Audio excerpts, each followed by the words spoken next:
Dhirganj বকুয়া cricket একাদশ danger king danger king danger king লুটে নিলেন অনেক অনেক রানের ব্যবধানে ম্যাচটি জিতে নিলেন, ফাইনালে চলে গেলেন। Sabbir Hossain Sabbir man of the match লুটে নিলেন। খেলার সেরা খেলোয়াড় নির্বাচিত হয়েছে সাব্বির।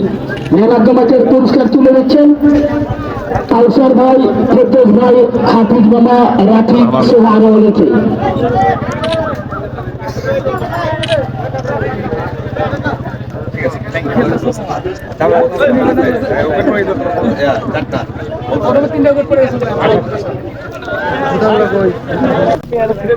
সাব্বির, তুমি ম্যান অফ দ্য ম্যাচ পায়া তোমার কেমন লাগতেছে? আলহামদুলিল্লাহ, সবকিছুর জন্য আলহামদুলিল্লাহ। গুরুত্বপূর্ণ ম্যাচ জিততে পারছি আমরা, এটা অনেক অনেক অনেক শুকরিয়া। কাল তো তোমাদের ফাইনাল ম্যাচ আছে, তা সে ব্যাপারে তুমি ভাবছো কিছু? আমরা মানসিকভাবে সবাই প্রস্তুত। এখন কালকে আবহাওয়া ভালো থাকলে আলহামদুলিল্লাহ আমরা আমাদের সেরাটা দিয়ে চেষ্টা করবো। ধন্যবাদ।